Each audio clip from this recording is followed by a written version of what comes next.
Godmorgen alle sammen. Velkommen til endnu en dag i Thailand. I dag står det på river rafting. Vi skal ud og sejle sådan en båd på en masse bølger. Jeg ved ikke, jeg kan ikke forklare det, men det er river rafting, vi skal ud og lave i dag. Vi vågnede op klokken 7 for at gøre os klar, og de kommer og henter os her foran, og så kører vi 2 timer derude. Jeg gætter på det op mod bjerget. Og så skal vi sammen med en gruppe andre turister, gætter jeg også på, ud og på sådan en båd, gummibåd, og bare sejle derudad med en masse bølger og en masse sten og I ved sådan. Men ja, lige nu her så er vi i gang med at vi lige blev færdige med at gøre os klar. Jeg har bare den her t-shirt, Adidas t-shirt på, og så nogle hvide shorts her. Og så har jeg mine sko på her. Og så har jeg selvfølgelig noget skiftetøj med, som jeg skifter til, når vi skal ud på båden. For vi kommer til at blive rigtig meget våde, så det bliver mega sjovt. Den her aktivitet er noget min kæreste. Det var den min kæreste valgte. For ja, jeg tænker at vi skifter sådan lidt med at vælge hvad vi skal lave, så vi får lavet så meget som muligt forhåbentlig.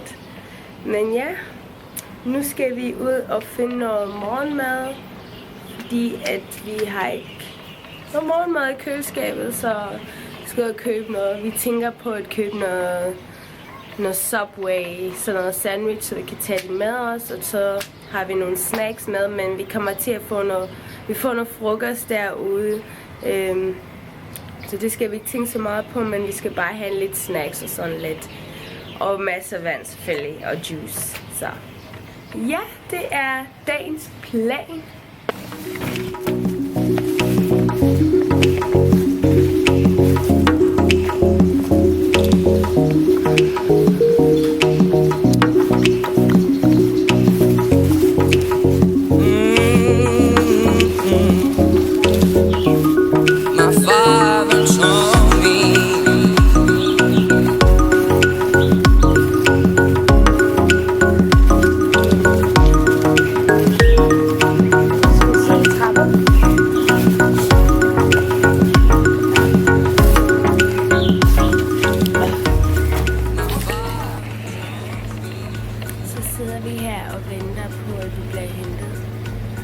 Kommer nok om 5 minutter, ikke?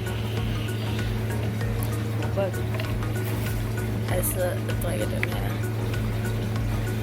Det smager godt, og det her mærke smager mega. Virkelig godt mærke. Jeg tror, de laver sådan noget naturlig juice, fordi det smager vildt frisk og naturligt, så jeg elsker den.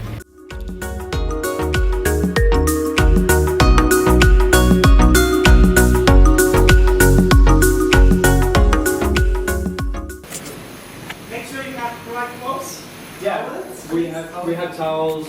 Thank you.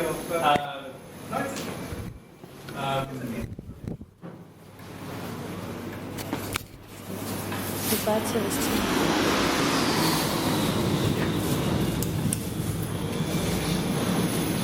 I don't have slippers, but I brought an extra pair of shoes. Perfect. Thank you. If you're a good swimmer, after safety talk, you can say, go bare feet. It's okay.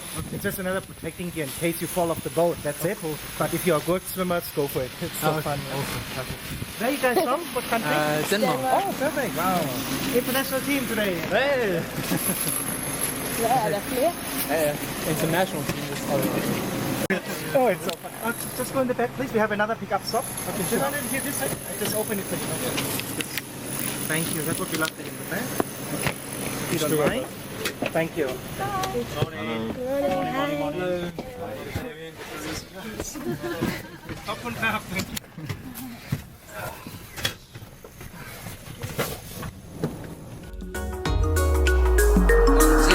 Father, he told me, son, don't let this slip away. When I was just a kid, I heard him say, when you get older, your life will live for younger days. Think of me whenever you're afraid. He said one day you'll leave this world behind, so live a a life you will remember.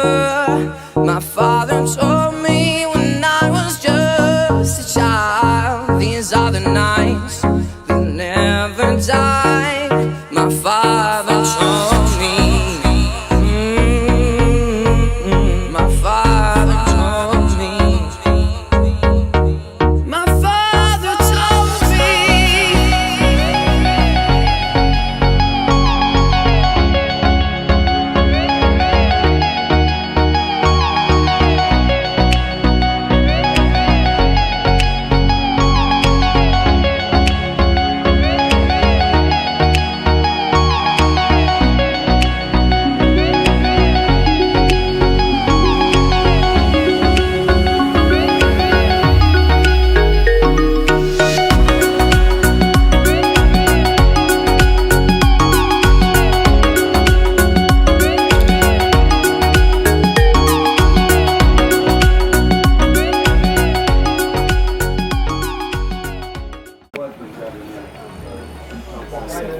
Guys, anyone is vegetarian? Oh, vegetarian again, please.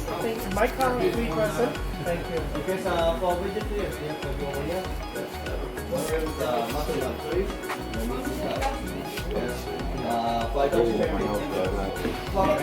Vegetarian is good stuff. We love healthy food. But we have so many healthy food. You can try this one, of course. This one is vegetarian, vegan. Yeah. You said. Then we have fried vegetables over there. Then we have rice, pineapple, sweet sticky rice, and chicken with yellow. Enjoy your food, please. Bon appetit. Enjoy your lunch. Good appetit.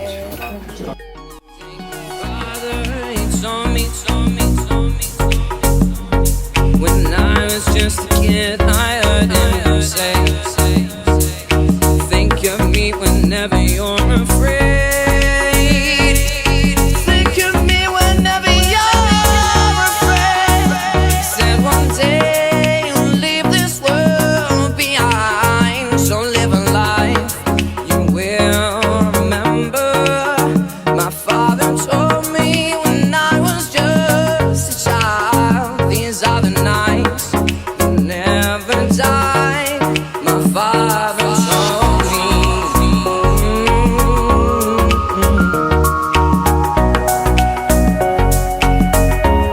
My father told me.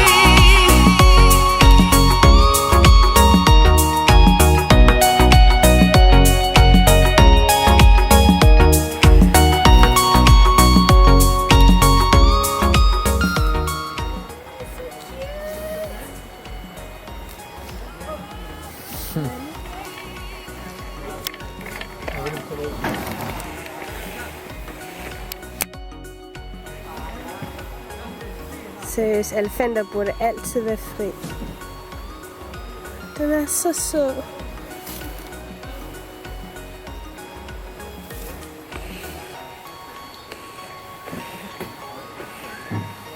Så er vi kommet tilbage fra river rafting. Og vi måtte ikke tage kameraet med, så jeg har ikke filmet.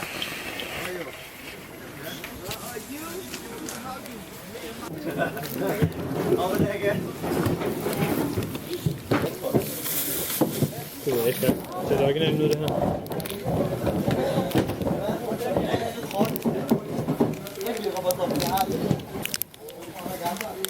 Så er vi kommet tilbage fra det der river rafting. Det var mega sjovt. Vi fik virkelig en fed tur ud af det. Vi kunne desværre ikke tage nogle kameraer med, da det var selvfølgelig farligt, hvis kameraet faldt i vandet. Og jeg var sådan meget nervøs i forhold til, om jeg ville kunne klare det, eller om der ville gå noget galt og sådan noget. Men alt i alt, så gik det rigtig godt. Jeg synes, det var virkelig sjovt, og jeg fortryder det ikke, at jeg vil gøre det. Jeg tror, jeg vil gøre det igen næste gang, vi er i Thailand i hvert fald. Men ja, og så vi også nogle elefanter derude. Nogle af dem blev brugt, eller jeg tror, det var måske alle sammen, blev brugt til at blive reddet på af turisterne. Hvilken er ikke så godt for elefanterne, fordi de er faktisk dyrmishandling. Da elefanterne lider af overlast på deres ryg, og man kan bare se, at nogle af dem havde sådan mærker efter de der vogne, de sætter op på deres ryg, sådan at man kan sidde oven på den. Og så så vi en, der var mega sådan stresset, og den var lukket inde helt alene. Hvilken er synd, fordi elefanter er jo en flugtdyr, og når de er deprimerede eller syge, så er det deres naturlige måde at håndtere sådan noget stress eller sygdom på er ved at blive omringet af resten af flokken. Så det var rigtig synd at se, at der var en elefant, der bare var helt ekskluderet fra det andre, og man kunne se, at den ikke havde det så godt. Men ja, hvis I nogensinde er i Thailand, så vil jeg virkelig fraråde jer at benytte jer af sådan noget, elefantredning. Det er virkelig dyrmishandling. Elefanten har det overhovedet ikke godt af det, selvom at dem, der styrer sådan noget, siger, at det går nok, det er fint, men forestil jer, hvor mange, der har siddet på deres ryg. Selvom det er et kæmpe dyr, så er det ikke meningen, at vi skal sidde ovenpå den. Det er meningen, det skal være fri ligesom os, og kunne gå rundt i naturen og leve deres liv ligesom os. Men desværre er det ikke sådan. Heldigvis så er der nogle steder her i Thailand, der hedder sådan et frit rum, hvor de redder de her elefanter og tager den til sig og passer på den og lader den gå frit rundt igen, som de var før at de blev fanget af sådan nogle turistattraktionssteder. Men ja, og vi kunne faktisk rigtig godt tænke os at tage til sådan et sted og besøge dem og bare give vores halve dag. Jeg tror, det er en halv dag, hvor man kan være der og passe på elefanterne og give dem mad og give dem bad og bare elske dem og ikke sidde oven på dem og stresse dem af og alt det og mishandle dem. Så det er sådan et sted, der er bedre for en at tage hen, end at tage til et sted, hvor man skal sidde oven på den. Men anyways, vi så en, vi kom tæt på en, som var i gang med at spise, og det var det klip, vi så.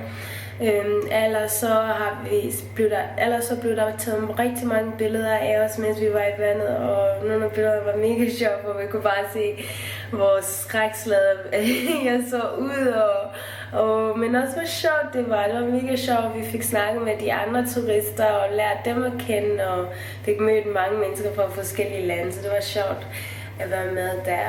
Men det her var alt for den her vlog. Jeg håber, at I nød den.